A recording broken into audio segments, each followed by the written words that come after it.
Thank you, Minister, for being in here to take this bill. And I do appreciate you having previously in October given a commitment to me in the floor of this House about the need for year-round water quality monitoring, something which I've been looking for some time, as you know. So I just want to start by acknowledging your commitment to that, and by asking if we might have a timeline or a time frame, or indeed a deadline as to when that will be brought in. So I just wanted to raise that point as a preliminary issue. Could I also very much welcome our visitors in the gallery, who are here from a number of different groups and who are activists on the issue of water quality and environment in Dublin Bay, particularly members of the SOS Dublin Bay group. And I'll speak a little more about the work that group has done. And I do want to just acknowledge the huge support and the huge interest in the issue of the environment of Dublin Bay and protection of the environment that we've had since I first started raising this issue. And indeed, I raised it first in the summer of 2021, running in the Dublin Bay South by-election. But it was something that had really become increasingly apparent to me during COVID and during the lockdowns starting in 2020, when I and a whole group of others, around the country, began to, I think, gain a greater appreciation of the need to enhance the environment around our coastlines and in our seawater, and so many of us took up sea swimming. And I know, Minister, it's become a little bit of a cliche, the dry robe wearing sea swimmers, and I plead guilty to being one of those, I'm afraid. But jesting aside, COVID gave us a huge appreciation and a renewed appreciation of the need to put in place proper structures and proper frameworks for preservation and improvement of our natural environment generally, but in particular our coastline, our bay areas, our swimming areas and our seas. And as an island nation, this should have been apparent to us a lot longer ago, but perhaps we had disregarded it or neglected it as an issue. So it was in that vein that I first put together a bill to ensure that sort of statutory framework would be put in place for the preservation and enhancement of Dublin Bay. And we drafted a Dublin Bay bill, and on my election to the Dáil, and I was so thrilled and honoured to be elected to represent Dublin Bay South in July 2021.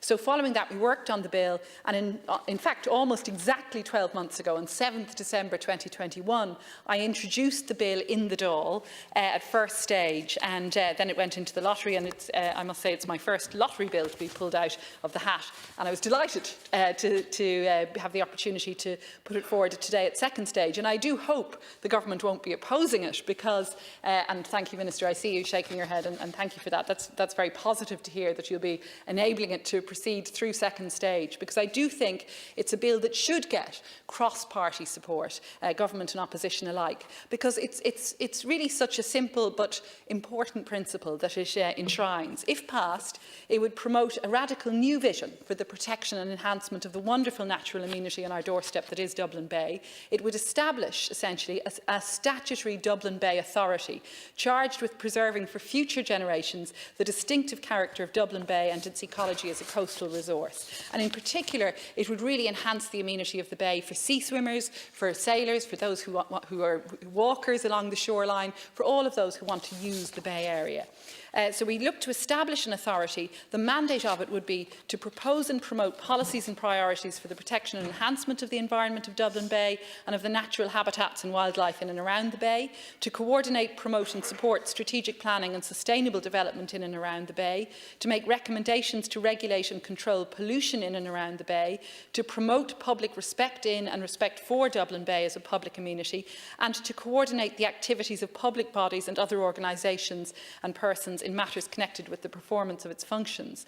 Crucially, membership of the authority would come from elected members of the Eastern and Midland Regional Assembly and others with a special expertise or interest in the future protection of the Bay. So it's that coordination and that democratic accountability that we see as hugely important in the establishment of this statutory authority. And we are conscious that there's already a non-statutory task force which has similar role, but which has no teeth because it's a non-statutory entity. And I suppose that, over the last year or so in particular, I've become very conscious of the hugely significant role that Dublin Port in particular plays in the planning of the development of the Dublin Bay Area. And I think the difficulty there is the Dublin Port should be just one of the stakeholders charged with a role in deciding on the future of Dublin Bay. It should not be the only one, and indeed there should be a democratic accountability in the authority that has this role in ensuring preservation of the environment of Dublin Bay. So while environmental protection will be a key requirement of the new authority, it would also have a mandate to improve access and facilities around Dublin Bay and improve public amenities in the area. The authority would have the aim of creating a better framework for environmental protection, governance and improvement, specifically of water quality for all those who use the bay. And the idea is that we will have, through the creation of this authority, a strengthened framework for the protection of one of our great resources. Indeed, it's a great resource not just for those of us in Dublin Bay South, but all across Dublin. And I know Deputy O'Riordan, representing Dublin Bay North, has as strong an interest in this as I do, and indeed as any of us who represent coastal constituencies do. All of us in Dublin have strong connections to the body of water stretching from Howth to Sorrento Point. We have strong connections to the bay. It's the first thing we see when we fly in, if we're on an airplane coming home or if we're on a ship coming in from abroad. It welcomes us. It's where many of us learn to swim, sail or paddle, and of course it's the location for the opening chapter of the great Dublin novel Ulysses. So all of us have this strong connection, and I want to come back then to the support I have and the network of organisations that are supportive of this bill, and I'm very proud to have worked with a large number of people and organisations on this bill. I do want to give particular credit to our local councillors in Dublin Bay South, to Dermot Lacey, to Mary Freehill and Kevin Donoghue, who've worked with me on this, and Councillor Lacey in particular has been calling for a coordinated statutory authority to take over governance of Dublin Bay for a long time. I've also worked, as I've said, with the SOS Dublin Bay group, and they're a really important local group with a huge number of supporters, and who launched some time ago a Save Our Sea petition in 2020, which now has more than 20,000 signatories, and that again just shows the strength of feeling on this issue. And the group was formed arising out of concerns about water quality in the Bay Area. I've also worked with swimmers from the Half Moon Club in Poolbeg. A large group of us swim very regularly off the south wall.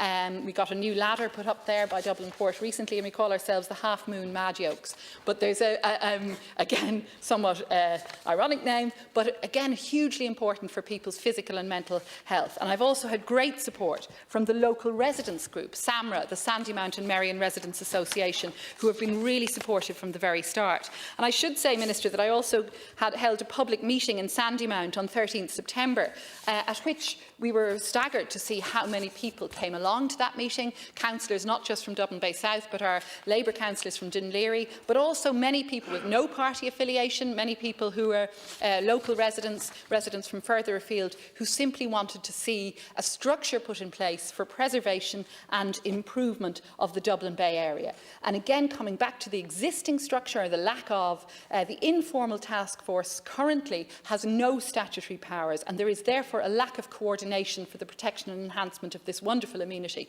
And I suppose nowhere is this more evident than in the crumbling dereliction of the old Sandymount and Black Rock baths, which anyone who goes up and down the coast will be very familiar with. There's such a severe lack of facilities for those who want to use the sea and the bay in a more meaningful manner, those who want to swim but who lack really good facilities. And we can see in other countries, in Barcelona, for example, where the port has been hugely improved as a public amenity. We see the Lidos in London. We see all sorts of other examples where much better facilities have been provided and much better use made of a coastline in a city. We should see, for example, a Lido with public access for all swimmers in George's Dock, and that's the sort of initiative that a new authority with statutory powers could deliver. And there is an example elsewhere of this sort of statutory model. And I want to finish, perhaps, Minister, by just referring to this. On the east coast of the US, a statutory task force was established some years ago for Chesapeake Bay to preserve the future of the bay, improve water quality standards and encourage greater use of the bay as a public amenity.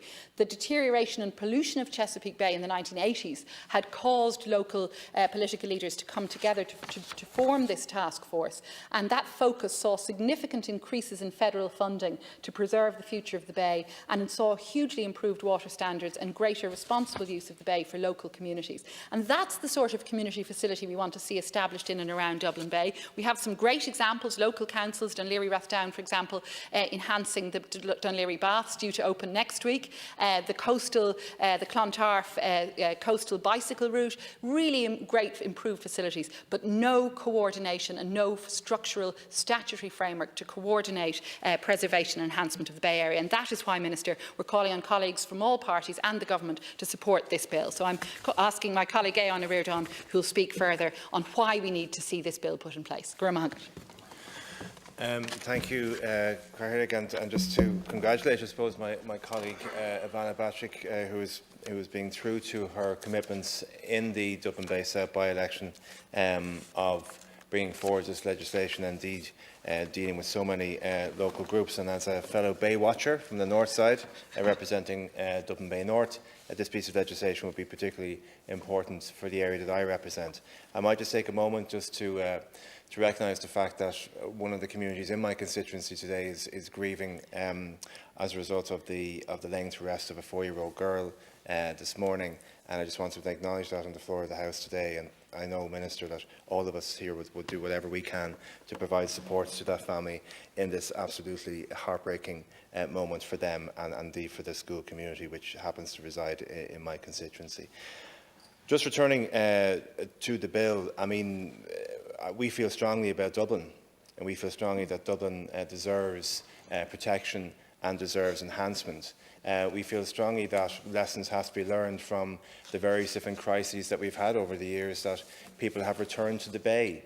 When it came to the financial crisis and people had struggles in their lives of things that they began to reconnect with on their doorstep, they turned to the Bay. When it came to the COVID crisis, when people were maybe locked out of other pursuits, they turned to the Bay, walking, swimming, enjoying this absolutely fantastic facility on their doorstep. And then they began to realise that maybe it's not tended to or treated or enhanced as well as it should. I know in my own part of the bay up in Howth, in Doldrum Bay, raw sewage is pumped in to that bay, and that's something that has been of major local concern in the Howth area for quite a number of years. You go around to Clontarf and you can see the conditions that the swimmers.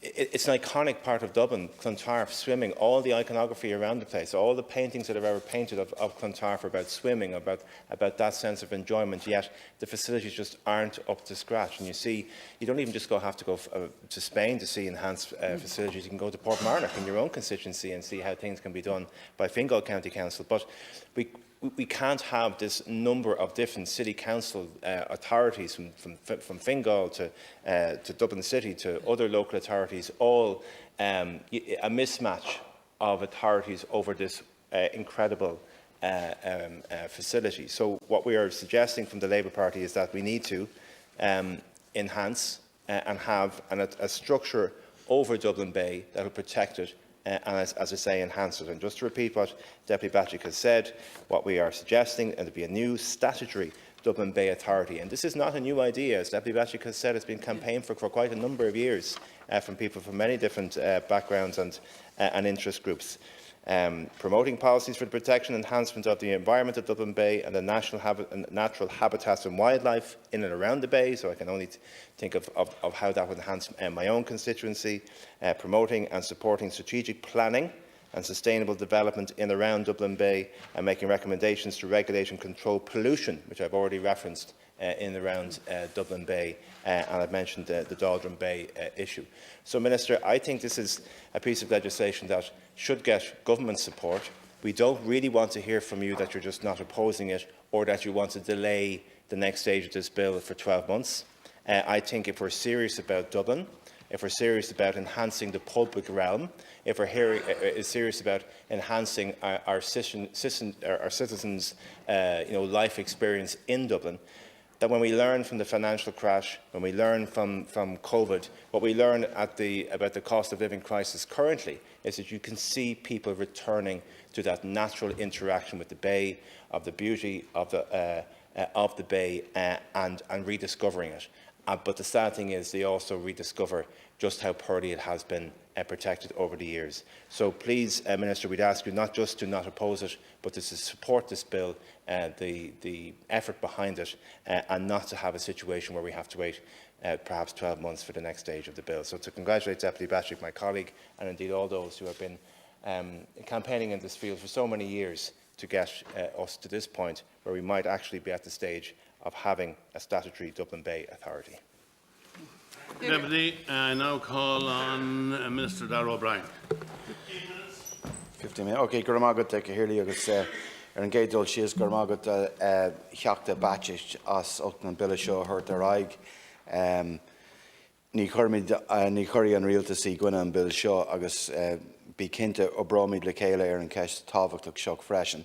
I'm grateful to the Deputy for bringing forward the bill, and I want to assure you we're not opposing this bill, but we'll work with you on it, and I'm going to outline in a constructive way some of the areas that I think we need to work on. I think we've many coastal Dublin deputies here as well who are all very familiar with Dublin Bay and who all love Dublin Bay. I've grown up by the sea my whole life, like a near neighbour of Deputy O'Riordan before he moved to more salubrious surroundings of Clontarf. But I'd also like to welcome SOS Dublin Bay and indeed others and right across the Bay, and people that I've had the pleasure of engaging with myself, and that's why I wanted to take this bill myself this evening also, and I do very much appreciate your work and your commitment towards this, and I think we can work together. There are some things in it that might be conflicting, and I'm going to outline that, and that I'm not raising them in any way, shape or form as a criticism of the legislation itself. I think it will be an important part of the discussion. It will go through second stage, and then up to you as Ceannaire of an Party Loch Ibra to bring this forward then and move it into committee, but we will work constructively with you. The bill, as you've outlined already, Deputy, does comprise the establishment of a new committee, and you've outlined that in the form of the Dublin Bay Authority, with the purpose of preserving the character of Dublin Bay, and that obviously objective is something that we all share. And it also seeks to make a specific amendment to the Bathing Water Quality Regulations 2008. I want to talk to you about that in a little bit more detail as to fully understanding what the objective and the purpose of that is, but what impact that may have on the current EU directives. I think we'll need to work that through. I want to say, as Minister with responsibility as well, and a Minister with responsibility for local government also, I recognise and acknowledge that the protection of Dublin Bay is absolutely vital, and it's crucial and it's well intentioned within this bill. Deputy O'Riordan has mentioned issues with regard to untreated sewage and Howth. Thankfully, we're seeing a reduction in that right across the Bay. We're seeing the second treatment plant now being commissioned in Ringsend, further work being done there. I visited the plant as well to further improve the water quality. But yes, we need to do more. We have a €6 billion capital plan now for Irish Water that's agreed in the base that will allow them to continue with these major projects to ensure that that does not happen. There are some issues, and I'll be specific about them, and maybe we can discuss them further and tease them through at committee.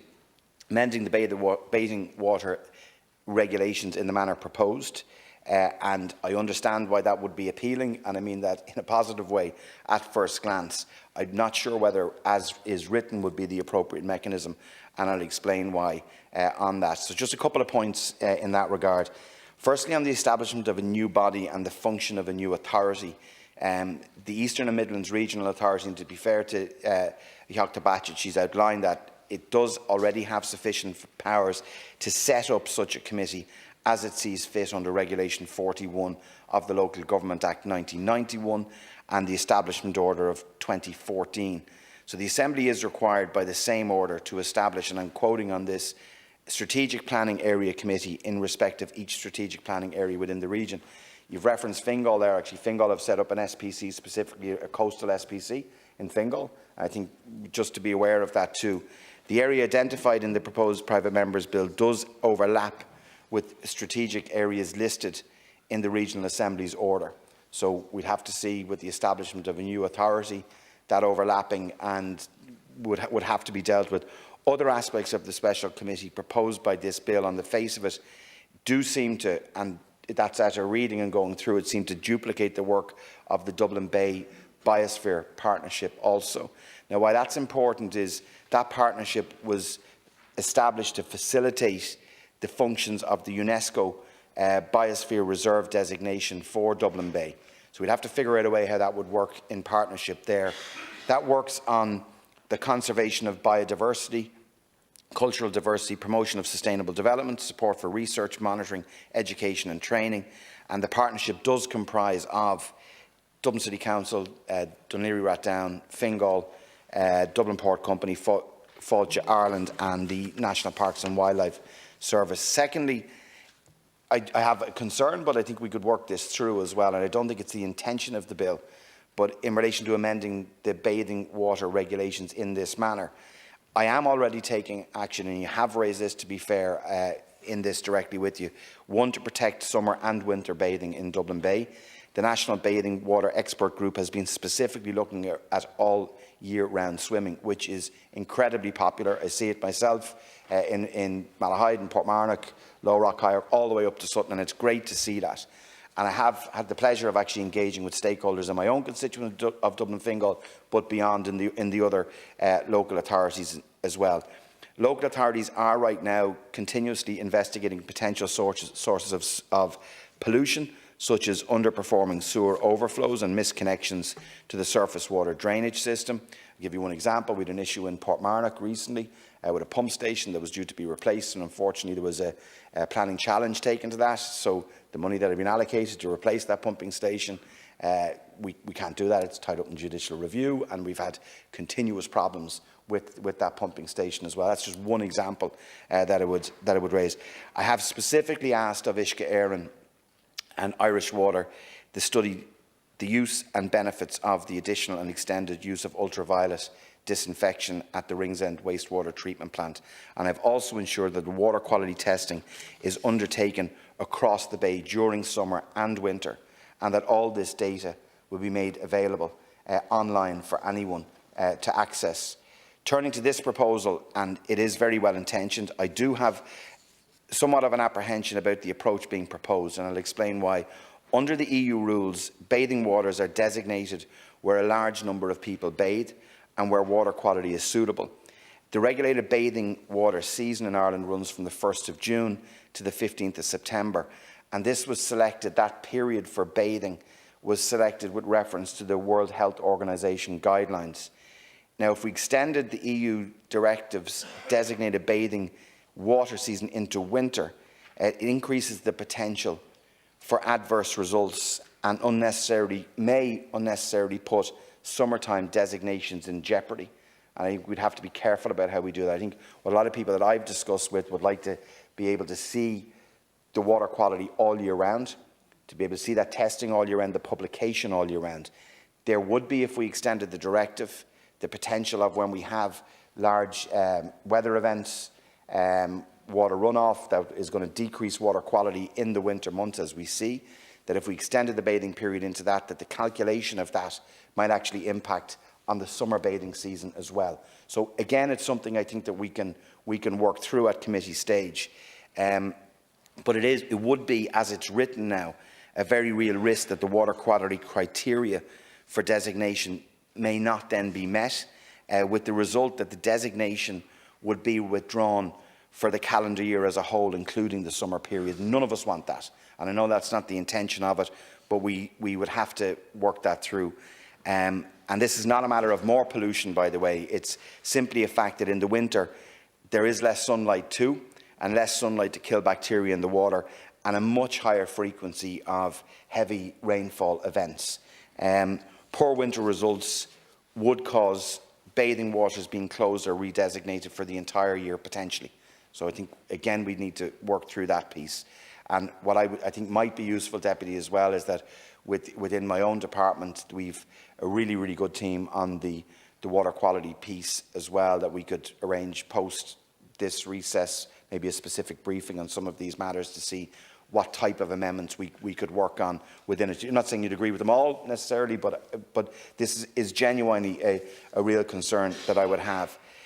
Not designating bathing areas in winter does not mean, nor should it mean, that we cannot or do not take suitable measures to protect those people, and I see them, who are brave enough to get into the cold water on a winter's day, people who swim 365 days of the year, and I have to say I admire them. I'm not one of them, okay? But no, that's another story on that, which I'm not going to go into on the floor at all, right?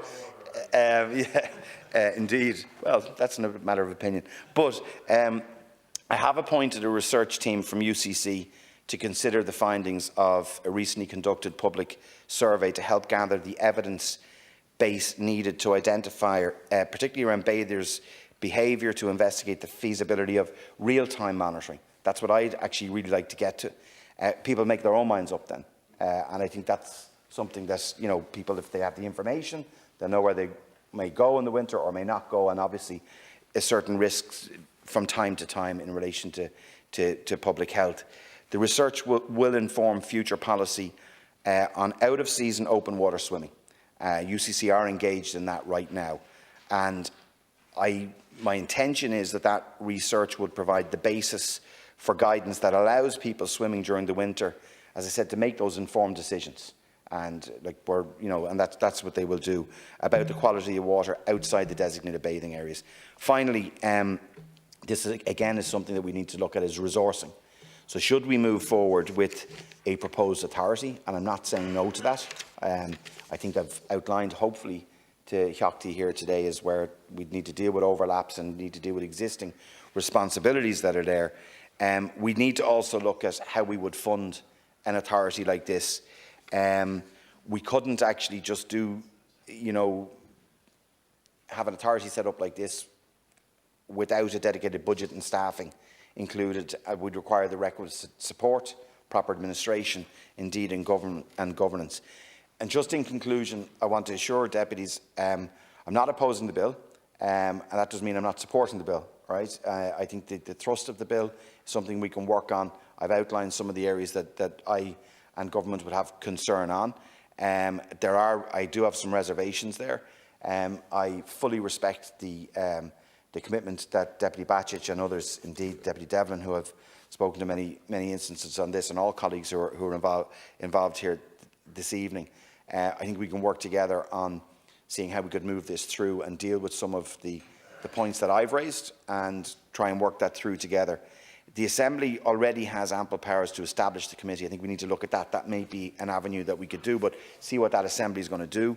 And I think the local authorities are a crucial part. Just for the information of the House, the 3 Dublin coastal local authorities as such that have bathing areas within them, like from dealing with the chief executives and director of services and water services as well, they're all very supportive of helping in relation to the year-round testing, public information. But I'd like to get to that real-time piece for people too. So look, I'll conclude on this. I very much welcome the debate here this evening, the work that you've done, Deputy, and your commitment to this issue in particular, which is long-standing, and I want to acknowledge that here. I will work with you on it, and I think it might be useful that in January, if I'd arrange my own officials to meet directly with you to work through some of the issues that I've put on the record of the House here this evening. But thank you again. Thank you, Minister. I now call on Deputy Richard Boyd Barrett. Thanks. And thanks to Deputy Batchik for bringing forward this important bill on Dublin Bay. And for my part, as a Dunleary TD, in one of the counties that adjoins the Dublin Bay area, and for whom Dublin Bay is very important, precious resource and amenity, we're happy to support the bill and what it's trying to achieve, and the focus it's trying to put on having a joined up, coherent focus on protecting the bay as an amenity, as a precious resource of biodiversity, as a swimming area, and for all the many other attributes that the bay has. And I think I can safely say I'm also saying that on behalf of the Save Our Seafront campaign, of which I'm chairman, and a group that also have been campaigning for many, many years around bay-related and seafront-related issues in Dublin Bay. So I'm very glad to support it. Obviously, we need to sort of tease through all of the detail, but I'm sure Deputy Batchik is open to that. The point is that the general principle is right. We need to have some body that is genuinely representative of all stakeholders, all those who have a real interest in protecting the bay, enhancing it, protecting it as an amenity, its biodiversity, representing the various stakeholders in the bay, and ensuring the water quality is the best that it possibly can be, and that it has real power and teeth, and critically that it is genuinely representative of all stakeholders. So I think that is the key. I just want to then go on from that, I suppose, to just flag a few issues that I think are important in that regard, and that have been the preoccupation of the Save Our Seafront campaign, some of them for very many years. And I would like to just commend the Save Our Seafront campaign for its work. We first were set up, I think, in 2004, and we've been still a great standing committee that's been very active all of those years. Some of its leading members have passed on. I remember the very first meeting we had was in the Christian Institute in Dún Laoghaire, and it was attended by John de Courcy Ireland, and he was one of the founding members of Save Our Seafront. A fantastic, a mariner, a socialist, a lover of the sea and the harbour, and somebody who'd campaigned indeed for many years even before Save Our Seafront, and somebody who should be long remembered for the passion he had for marine and maritime related issues. I think a further commemoration, frankly, of John de Courcy Ireland would be something we should think about in Dún Laoghaire and elsewhere. Bob O'Dell, I think the founding member, certainly one of the for a long time leading figure in the Sandycove and Glasstool Residents Association, was on the committee of Save Our Seafront, and was a real voice in that campaign over a number of related bay issues. But that campaign began over something that has been alluded to by Deputy Batchik in her contribution, was over the issue of Dún Laoghaire Baths. And I think the story of Dún Laoghaire Baths is illustrative of both the dangers and the potentials for developing our seafront and Dublin Bay amenities. Because when the campaign was first set up, there was incredibly a plan backed by the majority of political parties in Dún Laoghaire at Down County Council at the time for a 19-storey office block to be built on the site of Dún Laoghaire Baths. Just think about it, a 19-storey office block. And we were set up and campaigned. I remember our first protest, I'd say we had about 30 people there when we began. It was no, I wasn't. But from small things, important things often grow. And we built up that campaign against that horrific proposal. And then subsequently, there was another proposal for a 10-storey apartment block. And if you ever go down to Dún Laoghaire, just east of the East Pier, if you like, the entire area from Teddy's Ice Cream to the East Pier would now be blocked out from the main road if that proposal had gone forward. But we, at the time, we mobilised thousands and thousands of people in a huge series of demonstrations, culminating in a massive demonstration there in Scotsman's Bay. Christy Moore played, we had many other artists, we had people up from the Shell to Sea campaign, other sea-related campaigns at the time speaking, and that mass movement of people power forced the abandonment of that proposal. And that was a huge, huge victory for people power. At the time, the central argument we had to take on is you have to have public-private partnership. In other words, in the development of the harbour, the sea, the seafront amenities, there has to be, private capital has to be in there somewhere. And the trade-off for getting anything on the seafront is some private interest has to make money. Hence, we've got to have a hotel, we've got to have an apartment block, or we've got to have an office block in order to get a swimming pool or to get some sort of amenity. And we rejected that because we knew once you accepted that principle, you were effectively privatising the seafront, and what you would get would benefit private investors and very wealthy people and not actually protect the amenity as a public amenity for all. And that is the critical thing about Dublin Bay. It has to be amenity for all. The seafront is an amenity for all. It's not something that ever should be the province of an exclusive group of people or people who are simply trying to exploit it for money. It is a quite incredible thing that we are now 16 years on, 16 or 17 years on, and we finally, next week, the Dún Laoghaire Baths that we campaigned for and that we got agreement for in principle will reopen as a public amenity without apartment blocks, without office blocks, but still without the pool. Still without the pool that we campaigned for. Shockingly, I mean, they've left a space for it, but still no pool. There'll be a swimming jetty, and it's great, and it's far better than privatisation, but it is extraordinary that after all those years, we still will not have the swimming pool.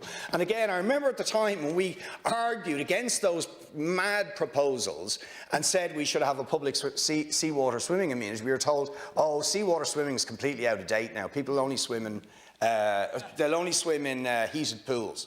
That was one of the main objections at the time. I mean, talk about how wrong can you be, where seawater swimming has now exploded. A massive, massive interest. But anyway, we're nearly there, but we still want our pool. And the point is that the belief that you had to somehow exploit the seafront for money was the thing that threatened it as a public amenity. And that brings me on to a few other issues, right?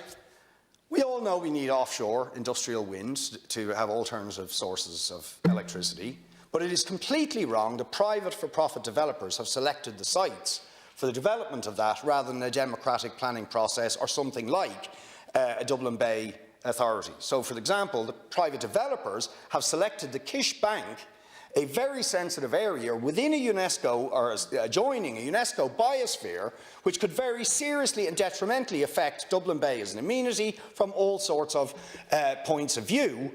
That should be done in a democratic and planned and sustainable, environmentally sustainable way. It shouldn't be private developers dictating where wind farms go. And I want to flag that as still a very, very important issue for the people of Dún Laoghaire and I suspect of all of Dublin Bay. Dún Laoghaire Harbour is another absolutely precious resource, and Save Our Seafront campaigned for many, many years to have the dissolution of the essentially commercially orientated harbour company, to have it dissolved and to have the harbour brought under democratic control, which we succeeded eventually in doing. But recently, the terminal building, the old Stella terminal building, was essentially handed over against our opposition to a private company who wanted to develop a digital hub in the terminal building. We were told in June, we opposed this because we believed it should be developed as a public amenity. We were told in June that the digital hub that was going to be developed by this private company was, quote, shovel ready as soon as it was handed over, right? Not a thing has happened to that terminal building, not a thing. And I have it on a reasonable rumour that that whole private entity is going to collapse and we're left with a terminal building sitting in the middle of the harbour that it should be used to develop a national water sports centre, greater access to the sea and facilitate access to that wonderful amenity which is the harbour and the bay. Very finally, in 1 minute if I can, I want to address the issue of water quality, and I want to thank Melissa Halpin for putting forward motions looking for more testing about 2 years ago of water quality. But key issues in that regard the Minister has alluded to. When it rains, foul water is mixing with rainwater and we are getting sewage going into the sea on a regular basis because we have not done the investment in the rehabilitation of a Victorian pipe network in the area. That investment needs to happen, and the sewage treatment plant, even when it's upgraded, is still not going to be enough to deal with the capacity that is necessary to ensure water quality in Dublin Bay, and so measures urgently need to be taken in that regard. Deputy Chris Andrews. Thanks, Chair, and thanks, Minister, and thanks to Deputy Bacic for introducing this bill. It's really, it's a very good bill, and I think it's also welcome that the Minister is welcoming it and will support and work with it during a committee stage. I suppose Dublin Bay is hugely important to everyone in this country, not just people living close to the coast. It's an environmental jewel, and it needs to be protected. And you know, of course, swimming is real. I suppose during COVID, everybody discovered, well, a lot of people discovered swimming and how important and how good and healthy and that sea swimming is. I think before COVID, I wouldn't have gone near the coast, but during COVID, for some reason, it was just probably one of the few activities you could take up, and it is so healthy and really helps your mental health. I find it's really good for resetting the system, and I do feel that we need that this bill would see the bathing season change to cover the entirety of the year for Dublin Bay. And I suppose it's important to acknowledge that our constituency colleague in 2008, John Gormley, set a minimum requirements for bathing water testing under the Bathing Water Quality Regulations 2008. And I suppose that was the first, and it was something that was needed and showed great foresight. And this is something that we need to build on now. I suppose times have changed and things have moved on, and we have to move on with it and ensure. And like an authority like is proposed would be certainly worth working with and looking at. It was mentioned about the raw sewage. I go swimming sometimes out of Red Rock, and I only recently discovered about the 40 houses near Howth which are spilling sewage out into Dublin Bay. And I think Irish Water have indicated that it will be 2025 before a treatment facility is put in place to address 40 homes having all their sewage going out into the bay. I suppose, in my experience, Dublin City Council and Dunleary Down take a much more proactive approach and test all year round, including several popular swimming sites that are not designated as bathing locations, because my understanding is there's just two designated bathing areas, Dollymount and Sandymount, and there's 4 non-designated bathing areas, Merrion, Shellybanks, the Half Moon and the North Bull Causeway. The Merrion site is effectively, it's almost never possible to swim in it. I know the last 3 tests have been red flags, and currently within Dublin City Council's area, there's only 2 designated bathing areas and 4 non-designated bathing areas that are also tested. We need a live dashboard that monitors leaks from Ringsend treatment plant. It was mentioned, the wastewater treatment plant. That has a huge impact. Every time it rains, or almost every time it rains, raw sewage is pumped out or flows out into the bay, and has an adverse effect on the entirety of Dublin Bay. Now, during the year, almost every year, there's ectocarpus, which is a foul-smelling algae bloom along Sandymount Strand. It makes Sandymount Strand almost unusable for walkers and families just trying to enjoy, get a bit of a walk in, and it is really, really, all you can say, it's disgusting. The smell is foul. It smells like raw sewage. And I know in Dollymount they scrape it off and pile it high. And I have absolutely no doubt that I've worked with Dublin City Council on this and challenged them on it. And they maintain that the ectocarpus is a natural algae bloom. And of course, it most certainly is a natural algae. However, the amount of algae, this foul-smelling algae, is completely unacceptable and has got, I'm convinced, and Dublin City Council begrudgingly admit that it has something to do with the overflow. The nitrate from the raw sewage increases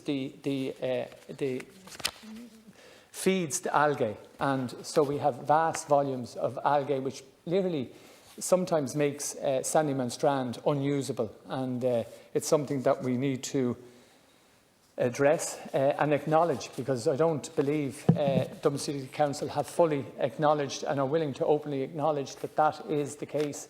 And as has been said, the wastewater treatment plant is already damaging the environment. And even when the works are done to complete the construction, the additional capacity, it will just cover what is, it will be just at capacity for the people that it services. And if there is any heavy rain, which of course, we're living in Ireland, there's a fairly good chance we're going to have a lot of rain, it means there's going to be ongoing contamination by raw sewage into Dublin Bay.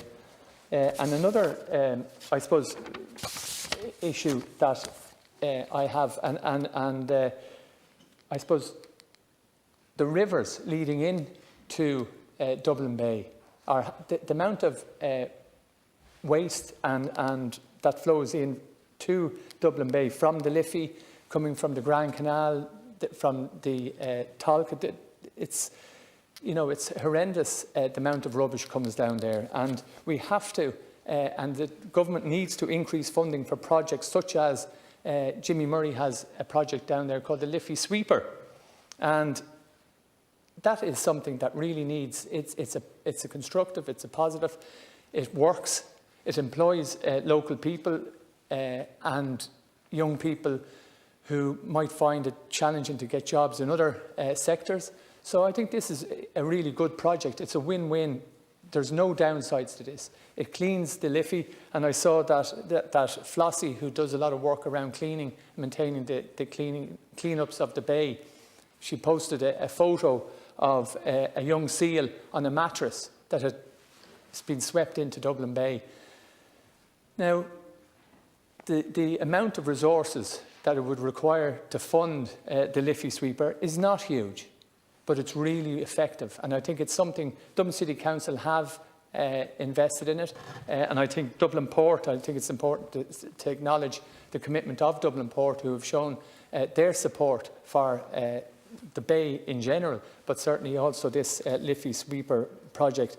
Over 11 sampling trips undertaken by the Liffey Sweeper, a total of 4,114 kg of debris were extracted, and 70% of that waste removed from the River Liffey is recycled. And if it wasn't taken out of the River Liffey, it will end up in Dublin Bay. So we can't just look at Dublin Bay in isolation. We have to look at the waterways that feed into it, and we have to expand projects like the Liffey Sweeper that cover the Dodder and the Talca and the Clontarf estuary. I know that in Grand Canal Dock, the Liffey Sweeper has been used and they've cleaned up, because sometimes, I suppose, in the Liffey and in Dublin Bay, the tidal movements move it on, but in the canal areas, in Grand Canal Dock, George's Dock, the waste just sits there, and it has to be taken out by hand or by net. And again, the Liffey Sweeper does that, and they do a fantastic job. And I suppose, the Talca and the Grand Canal Dock are probably two of the most polluted waters in Ireland, according to new research this year. And also, just to acknowledge, it has been mentioned about the Biosphere Coordinator, Dean Eaton. I met him a number of weeks ago, and he gave us a presentation. And the Dublin Bay Biosphere Partnership is overseen by Dún Laoghaire Down, Dublin City Council, Fingal, the National Park and Wildlife Service of Dublin Port, and Fáilte Ireland. And it is a really, really good initiative. I think it has to be given teeth, as has been proposed. And I know Dean goes to great work promoting Dublin Bay in terms of education and awareness, tourism, conservation and research, recreation and cultural heritage. And he has done, with very limited resources, he's done a huge amount of work. It's invaluable work, and he's produced he's published a biodiversity conservation and research strategy 2022 to 2026, and I think that's really important that all members in this discussion look at that and take it in, because it is a really important guiding piece of work. And I would say, again, just to, I suppose, to underline the need to support projects like the Liffey Sweeper, to ensure that the Liffey is clean, Dublin Bay is clean, and that it's a good community project. Thank you, Deputy. Deputy Cormac Devlin. Here, look, and first and foremost, I want to thank Deputy Batchik for bringing forward this bill, and having heard what the Minister has said in terms of the collaboration that's going to happen from here on in with this. I think it's important to bring into focus, I suppose, the issues that many of the deputies today have spoken about, and the need for us as a collective of deputies representing all coastal constituencies across Dublin, and indeed those who don't, but have a great affinity with the amenity of Dublin Bay. And I also want to acknowledge and thank the SOS Dublin Bay group, amongst others, and some my colleague just mentioned there, Flossie and the Beach Cleaners, who's done fantastic work along the coast, as has Margaret Brown and Sandy Cove Tidy Towns and others. My constituency colleague, Deputy Boyd Barrett, mentioned Bob Waddell, who sadly passed away in January of 2019, and he was an exceptionally good communicator with all local representatives, and he's sadly missed in terms of his input into various community organisations. But turning to the bill itself, and I note in terms of section 4, and specifically quoting from the bill, it hopes to prioritise the protection and enhancement of the environment of Dublin Bay and the natural habitats and wildlife in and around Dublin Bay. And as has been said earlier and alluded to by the Minister, in terms of the vast number of water quality notices that have issued, and I speak as a Dún Laoghaire representative, Dún Laoghaire Rathdown, it's a frequent occurrence, particularly at this time of year, where water notices are issued, and there's a prohibition on swimming, unfortunately. And as has also been said, swimming has become so popular before the pandemic, but certainly there's an explosion of interest and of use and interest in Dublin Bay. And Deputy Batchik informed us of her regular swimming group that she partakes in, and there's many others. Some are formal groups, I know, from Sandy Cove and the 40-foot, as well as Killiney and Sandymount and Sea Point as well in my own area. Many groups, and the interest is there, but obviously it's a huge frustration to sea swimmers when there's these avoidable, and they are avoidable, many of them, these poor water quality notices and the impact it has for people. And while I welcome the £6 billion investment, there are still challenges that remain. It's not just purely about the waste treatment centres, it's not just about the treatment of runoff from roads.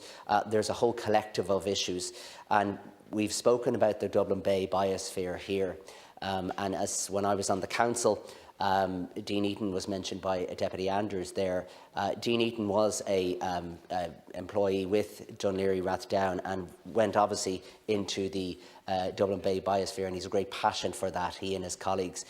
But really the work that they're doing is extremely commendable. It's really, really important to raise the awareness. But I also note that in this proposed bill, it is about to promote and support the strategic planning and sustainable development in and around Dublin Bay, as well as promoting the various benefits of the Bay.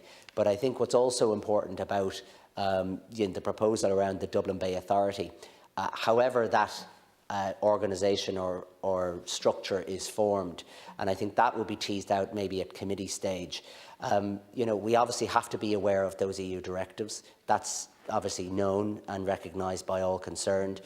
But I think ultimately where we want to be, we want to collectively work with the various volunteers who've a great passion and love for this and who have really championed this to give them their due, but also for us as political representatives to ensure that we bring the various organisations, of which there are many, and there's various agencies involved in this, and the Minister alluded to it earlier. We need to ensure that the local authorities, the various agencies are working in tandem with each other, but obviously to ensure that we bring forward some mechanism to improve water quality all year round. And I welcome the fact that the Minister is committed and wants to ensure that we get real-time information, because that is sorely lacking. At the moment, there are some people who are not aware of whatever prohibition is in place. You have to go and search for it before you go and swim, and really it should be there and readily available, and all year round testing that should be made public as well for all the various bathing areas. But I think ultimately, Deputy Batchik has done a great service here by ensuring that we, as the Oireachtas, are examining what can be done for Dublin Bay, improving water quality, improving the benefits not only for those who sea swim, but indeed the biodiversity, the rich biodiversity in our bay, and to ensure that the water quality improves. So I welcome the bill. I look forward to hopefully it going into committee shortly, and Gurmagad Kirlik.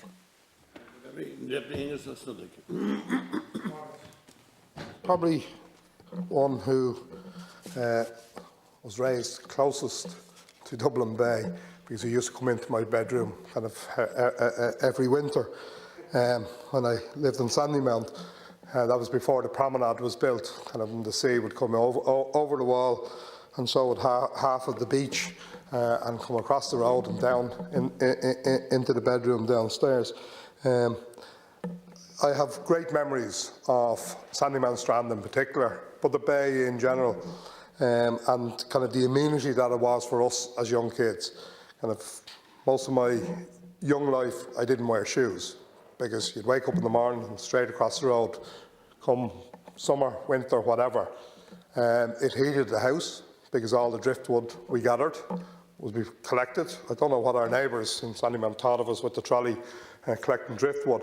But also, it wasn't as polluted, despite the fact that the city dump fed into it, because it was in Ringsend at the time, huge mounds of it. But it was kept close. But every now and again, you'd find the city dump would be on your doorstep as well, because it would wander into the water in a big storm or whatever.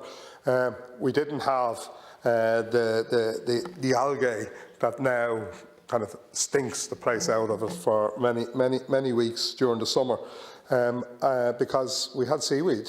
Kind of seaweed rotten sometimes, but never to the degree that you had a foul odour in the air on an ongoing basis. And as Deputy Andrews mentioned, that's to do with the waste treatment plant. It has to. There's nothing else feeding into that water at that level on a continuous basis.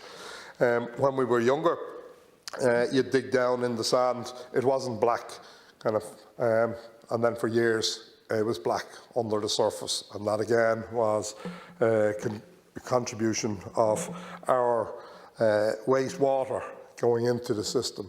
But it was a time, in some ways, of innocence. I don't know what the pollution levels were in the water itself when I grew up. It didn't do me any harm, but the pollution levels now are a lot worse and a lot more dangerous because of the pollutants that's in existence. There's a lot more we could do.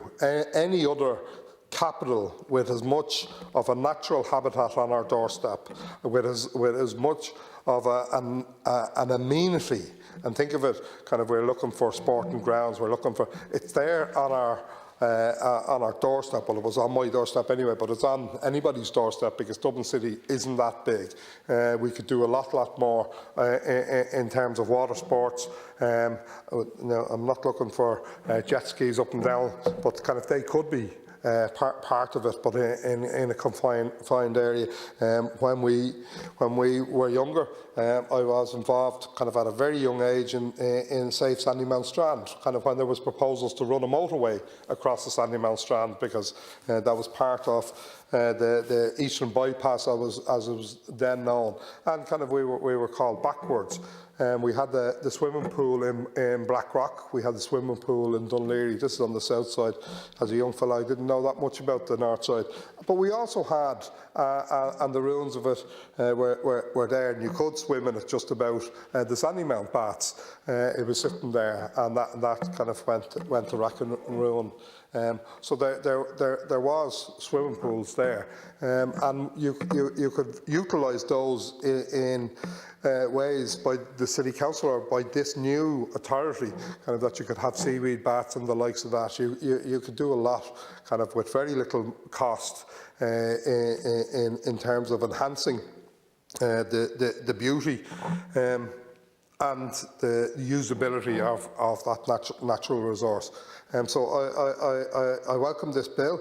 I think it has to happen whether it's through this bill or not. There has to be greater coordination and greater investment into the natural resource that we have, and I thank the Deputy Batchik for bringing it forward, and hopefully it doesn't stop at committee. That's kind of whether it's in this Dáil or another Dáil, but we do have to act quickly in terms of the wastewater treatment and the pollution that's going in.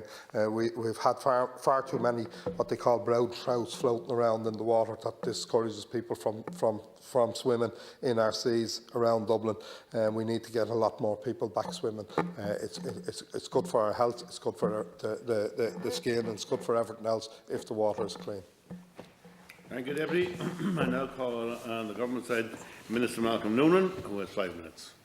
Good, Cathaoirleach, and again to thank Dr. Batchik and congratulate you on your recent graduation and on bringing this bill forward. I think it's timely and brings together a lot of initiative around the conversations we've been having within our department and also with stakeholders such as Dublin Bay SOS in relation to the future of the Bay.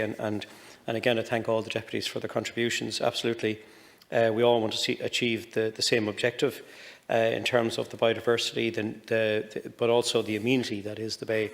And I think there's an opportunity here to move forward in a spirit of collaboration across the House to try and do that. And I suppose a number of issues raised, particularly by Deputy Andrews, in relation to the Ringsend wastewater treatment plant. There's a recent EPA report separately about the impact of dog faeces on the beaches. That is actually impacting on the water quality where people are swimming.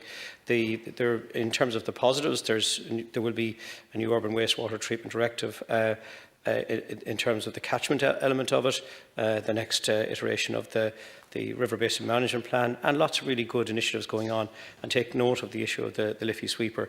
There is a Biodiversity Action Fund in the local authorities administered by our department, and lots of really good work done in partnership with companies like Intel around with our department around the Liffey headwaters, the Rye River, and then looking at issues around nature-based solutions in terms of urban wastewater runoff. We need to really start embedding those type of policies to look at it in a whole catchment approach rather than in isolation of the water quality of the Bay, because that's at the end of pipe, the receiving end of where this is at.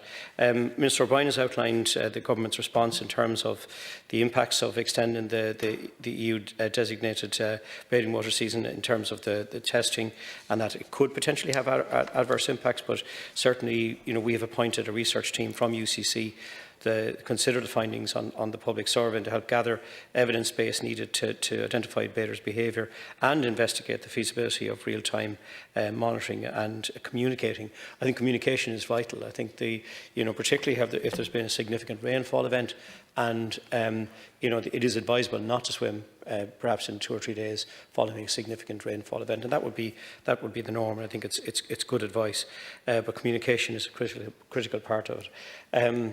Again, I take the points raised by Deputy O'Snuddig, and it is something that is culturally important to the people of Dublin, and we really do feel that we have an opportunity here to achieve something. And again, Deputy Andrews mentioned my colleague John Gormley, who is an avid Dublin Bay swimmer, and you see him out there regularly as well. And again, to thank our own team in the Department of Housing, Local Government and Heritage, who have done consistently working with stakeholders to try and address these issues. So I suppose just in closing, just again to thank the deputies for the contribution to the private members' bill. Dublin Bay is a unique and precious place which provides a valuable amenity and heritage so close to our capital city. As such, the characteristics of the Bay and the amenity that it offers must be protected and enhanced, and this is beyond question. And in fact, it is recognised by UNESCO designation as UN Biosphere Reserve in 2015. We've had broad agreement here on the importance of the Bay and in terms of hopefully our next steps. As I set out, Minister O'Brien has set out in an earlier contribution, government has been conscious of the evolving and changing uses of the Bay and the efforts already underway to protect the Bay's biodiversity and its water quality. The Eastern and Midlands Regional Assembly and Dublin Bay Biosphere Partnership are in place. We are testing the water throughout the year beyond the legal requirements, and those results are available online.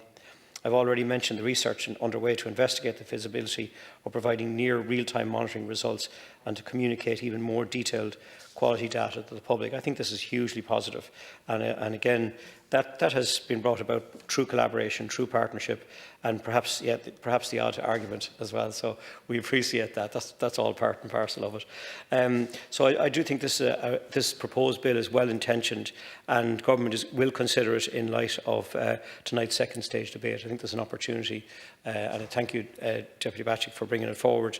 It's brilliant that we're here debating it here this evening, and taking on board the issues that have been raised across the House by deputies in terms of the public amenity, in terms of the biosphere, and the cultural importance of the Bay to the people of Dublin and to Ireland as well.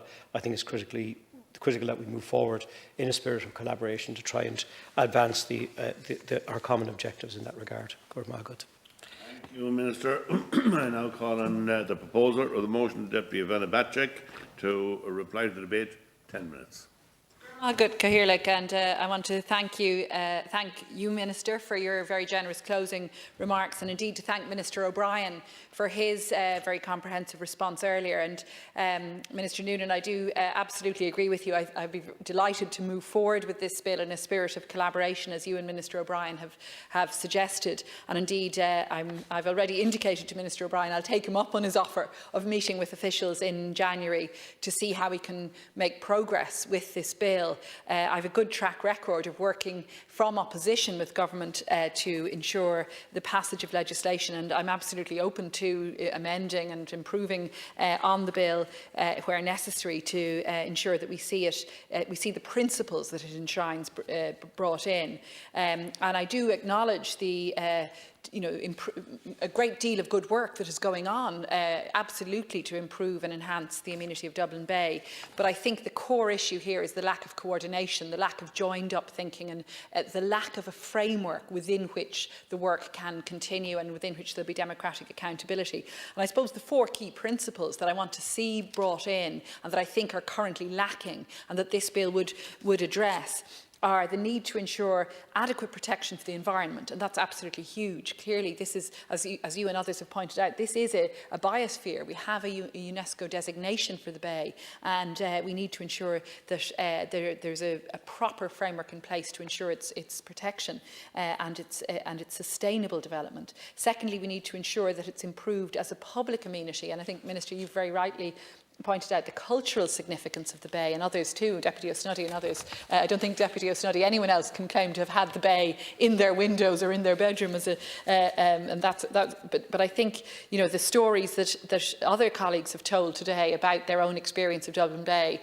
and my own experience as a swimmer in the Bay and such every week, that really speaks to that cultural significance for all of us beyond the public amenity aspect. It has this huge visceral importance for us. So that's the second point. The third issue that, again, I think is lacking currently is a democratic accountability in the structure or the framework for the planning and development of the Bay Area. And the fourth issue, and probably the overarching one then, is that issue around coordination and the need for joined-up thinking.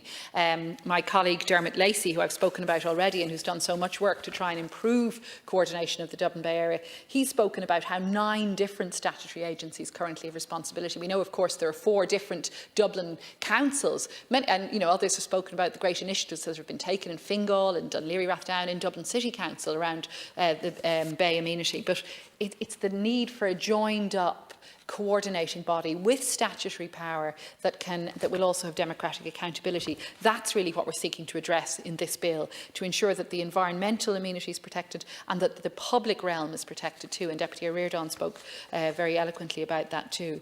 So, I'm very happy to work with the government to ensure that we can bring into being a legislative framework that will address those 4 concerns around environment, around public amenity, around democratic accountability and around coordination.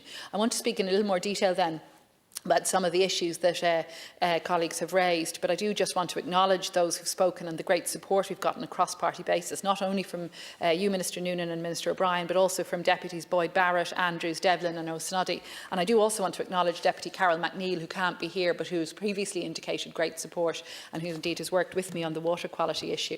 And I want to start, I suppose, with the water quality issue and Section 6 of the bill. Minister O'Brien addressed in some detail, which Section 6 would seek to amend the bathing water regulations and to ensure that we have water quality monitoring and data over the whole year.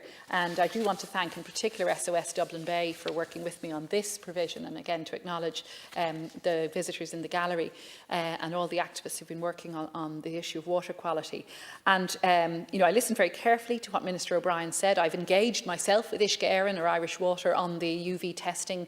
I'm delighted about the UCC project that's underway, and I'm delighted to hear both ministers speak about the need for real-time monitoring to ensure informed decision-making for those who wish to swim in the bay. But I suppose that, those comments, I think, illustrate what I might, with respect, describe as the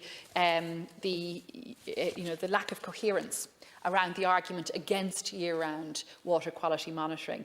If I may say, it's a little bit like the derided policy, old policy in the US military, don't ask, don't tell. The argument is, if we were to do testing year-round and the water quality is poor, well, then we'll have to stop people swimming. The water would be designated as unswimmable. We'll have to close particular designated swimming areas. But I think that misses the point. What we need to do with the data is ensure that we can improve the water quality. In other words, use it to change things. So it's a bit like saying, don't go to the doctor because you might get a diagnosis. The whole point is we want to use the diagnosis to avail of treatment and to engage in treating the water and improving water quality and trying to find out what's wrong with it. We don't want to swim in unsafe waters. Clearly nobody does. But we do want to swim year-round. I swam 3 times last weekend, and there were huge crowds swimming around the bay. Other colleagues have spoken about in their own areas about the huge numbers who are now swimming year-round. So the reality is that the whole of Dublin Bay is now a designated bathing area. I know I have a Labour colleague, Martha Fanning, who tells me she swims at Blackrock Dart Station, at Williamstown. These are swimming areas that weren't previously thought of as, and certainly aren't designated swimming areas. We swim, as I said, off the South Wall at the Half Moon Swimming Club, which used to be a very underused area. Now huge numbers use it. So these are all swimming areas that are now designated. And the whole of the year is now a bathing season, because again, we've all embraced this. So many people have embraced it. And it's not just about swimmers. Clearly, there are many others who are using the water, who are using the bay, and who would like to see the water quality improved. I'm hearing from constituents about dead birds, dead seagulls, even dead foxes on the beach. Others have spoken about dog fouling as a really serious issue. Huge concerns around sewage. We've spoken about the Ringsend wastewater treatment plant. Not long ago, 300,000 tonnes of sewage sludge being dumped in the Dublin Bay every year. Now, certainly there are measures, very welcome measures underway to address this, but what we lack still is that coordinated statutory framework to address issues around pollution, issues around water quality, and which would ensure protection for the environment and protection and enhancement of the public realm, the public amenity that is the bay. And I suppose that brings me to the point about the structure of the new authority. And again, just to address some of the issues the Minister O'Brien raised, what we sought to do in the bill is to use existing frameworks. So yes, the Eastern and Midland Regional Assembly already has power to establish special committees, and indeed Section 2 of the bill would establish this statutory authority as a special committee. So we're trying to use existing frameworks and existing structures to ensure that coordination is possible. We're seeking to ensure that there will be democratically elected members of the Assembly who will be members of the authority, and we're seeking to build on the existing structures like the Biosphere Partnership to ensure that we have that joined up thinking. I suppose I did want to acknowledge the work of your colleague John Gormley, who back in 2008, as others have said, did seek to bring a coordinated cross-party, cross-institutional approach to the management of Dublin Bay through his Dublin Bay Task Force. And that was a very important initiative. But I think ongoing issues around water quality, ongoing issues around lack of enhancement and lack of protection for the public amenity and the environment of the bay, I think these indicate the need for a stronger body and a stronger overarching body to take control control of the management and the development and the enhancement of Dublin Bay. This need was brought home very strongly to me, when I was first elected minister and had a tour from Dublin Port and heard about their great plans for development of the lands along the South Wall in particular.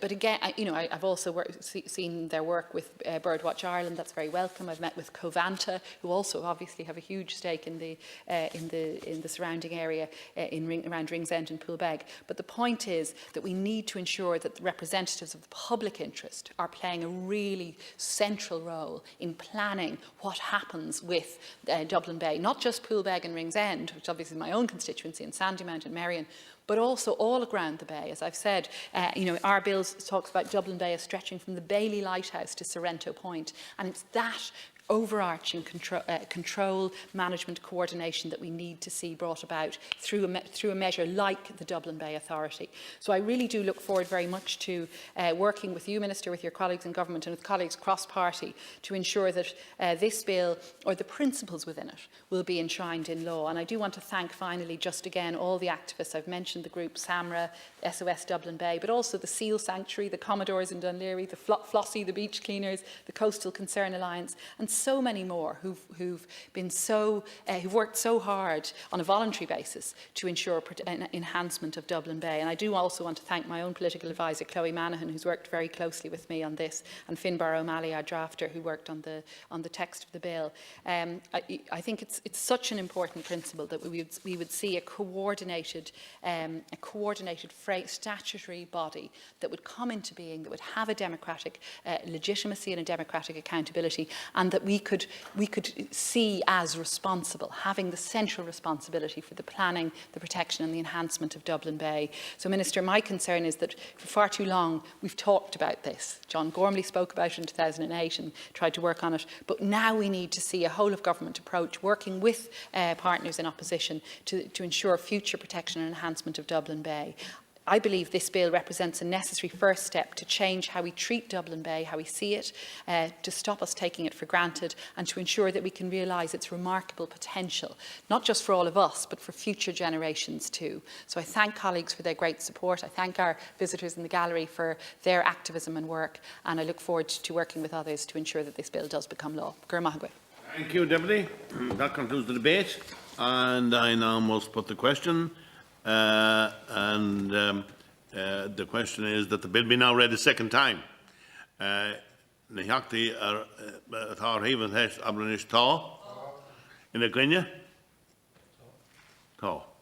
no division, so the bill is now duly read a second time, and presumably, from what the Minister said, subject to amendments at a later stage. And an eistán dá leathrú go dtí March seo thugann ag a dóitlog.